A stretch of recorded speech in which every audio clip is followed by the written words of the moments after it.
खुलुमबाय लोगोफोर, नोंथांमोनखौ बड' हेल्थ टिप्स चेनेलाव बयखौबो बरायनाय बावहरग्रोनाय जाबाय। आं दिनै नोंथांमोननि सिगाङाव आरोबाव मोनसे देहानि बागै भिडिअ लानानै फैबावलायबाय। आसा खालामो नोंथांमोना भिडिअखौ नायना मोजां मोनगोन। आं दिनै नोंथांमोननि सिगाङाव जोंनि गेजेराव जानाय सरासनस्रा मेगन सानाय आरो आलौनाया माबोरै जायो बेनि बागै भिडिअ लानानै फैदों। आसा खालामो नोंथांमोना भिडिअखौ जोबजासिम नायलाङो। फैदो दानिया भिडिअखौ जागायदिनि। जुदि नोंथाङा नोंथांनि मेगनाव सानाय आरो आलौनाय मोनगासिनो दं, अब्ला बेयाव मोनबा जाथावना जाहोनफोर दं। बेखौ सरासनस्रा साननानै नेवसिगारनो नाङा।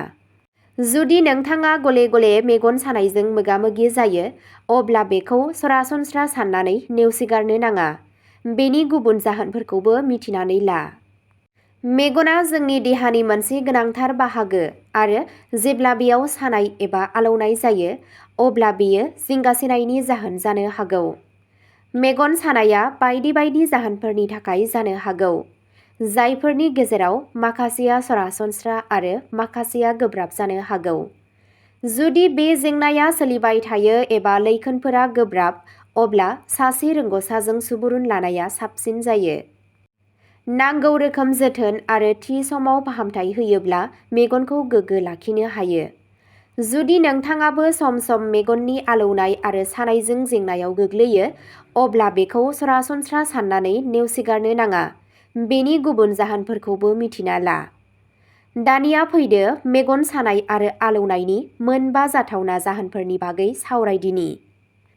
सेथि जाहोनानो जादों एलार्जिक रिएक्सन। माब्लाबा जोंनि खाथि-खालानि आबहावायाव थानाय हाद्रि, बायदिसिना बिबारफोरनि गुन्द्रा एबा गुबुन एलार्जिफोरा मेगनाव आलौनाय आरो सानाय सोमजिहोनो हागौ। एलार्जिक रिएक्सननि समाव मेगना गोजा जायो आरो बुयो, आरो माननाय मोन्दांथिबो जानो हागौ। जुदि नोंथाङा सन्देह खालामो दि बे जेंनाया एलार्जिनि थाखाय जादों, अब्ला एलार्जिनि मुलि जा। नैथियाव दङ डिजिटेल स्ट्रेन एबा डिजिटेल आइ स्ट्रेन। आथिखालाव बांसिन सुबुंफोरा कम्पिउटार, मबाइल आरो टेब्लेटफोरखौ बांसिन बाहायगासिनो दं, जायनि जाहोनाव मेगनाव मेंनाय, सानाय आरो आलौनाय जानो हागौ। बेखौ डिजिटेल आइ स्ट्रेन एबा कम्पिउटार भिजन सिन्ड्रम होनना मिथिनाय जायो। बेखौ होबथानो थाखाय सम बादियै स्क्रिननिफ्राय ब्रेक ला आरो 20-20-20 नेमखौ मानि। मबाइल एबा कम्पिउटारफोर नायोब्ला मोनफ्रोमबो 20 मिनिटनि गेजेराव 20 फुट गोजानाव 20 सेकेन्डनि थाखाय माबा मोनसे नायहर।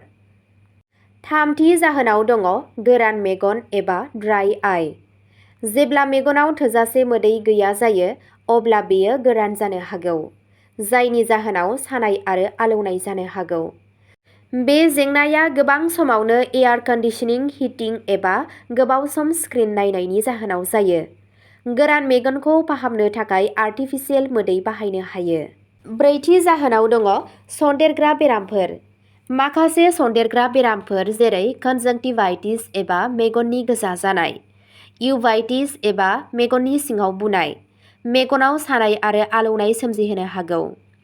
बेफोर बेरामफोरनि लैखोनफोरा जाबाय मेगननि गोजा जानाय, मोदै गनाय आरो मेगनजों मोले नुनाय। जुदि नोंथाङा मोनसे सन्देरग्रा बेरामनि सन्देह दं, अब्ला थाबैनो मेगननि डाक्टारजों जगाजग खालाम। बाथि जाहोनाव दङ गोब्राब थासारि। माब्लाबा मेगनाव सानाय आरो आलौनाया ग्लुक'मा एबा रेटिना डिस्ट्रफि बायदि गोब्राब जेंनाफोरखौबो दिन्थिनो हागौ। जुदि नोंथाङा हरखाब गोब्राब सानाय, नुनायाव सोलायनाय एबा गुबुन गोब्राब लैखोनफोर मोनो, अब्ला देहा फाहामगिरिनि मदद ला। अब्ला दिनैनि भिडिअआ बेखिनियावनो जोबबाय। नोंथांमोनहा जुदि देहानि बागै बेबादिनो भिडिअ नायबाय थानो गोसोब्ला भिडिअनि आपडेट मोननो थाखाय चेनेलखौ साबस्क्राइब खालामनानै लादो आरो भिडिअखौ मोजां मोनोब्ला अन्नानै लाइक, शेयार आरो कमेन्टबो खालामनानै होलांब्लानो जाबाय। गोजोन्थों।